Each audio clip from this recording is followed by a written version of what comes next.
When I was growing up, the farm crisis was taking place in the early 80s. I remember very clearly the tension that I felt between my dad and his brother when they were dividing the farm up.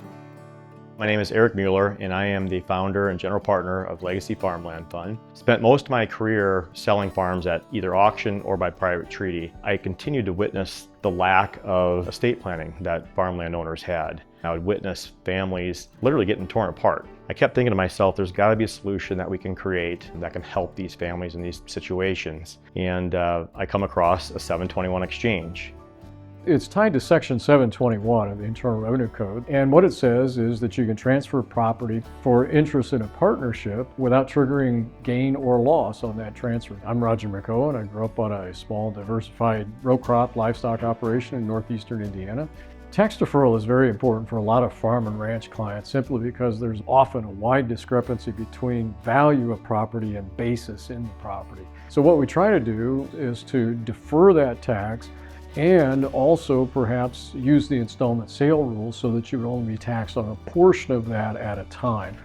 One of the primary benefits of the 721 fund is it's very easy. All the farm couple or family has to do is transfer the land into the fund.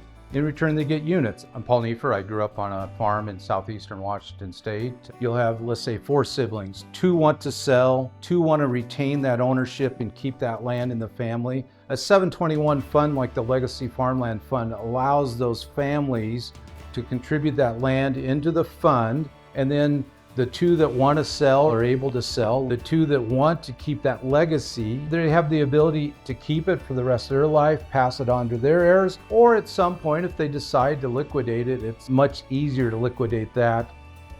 So inside of the 721, one of the features is if farm family puts it in and they're thinking, well, maybe down the road we'll have some additional assets or we'll be farming more ground and we'll be able to buy that land back. Right, so say grandpa and grandma, they have a grandson that they think might be a up-and-coming farmer and would want to own his farm someday. When grandpa and grandma put that farm into the fund, they could name that grandson as the first right to purchase the farm back. We could also give them the first right to farm it, to be the tenant. We often say in the legal field that if you don't do any estate planning, or if mom and dad think that, well, I'll just leave everything up to my kids, you're most likely going to leave it up to a judge.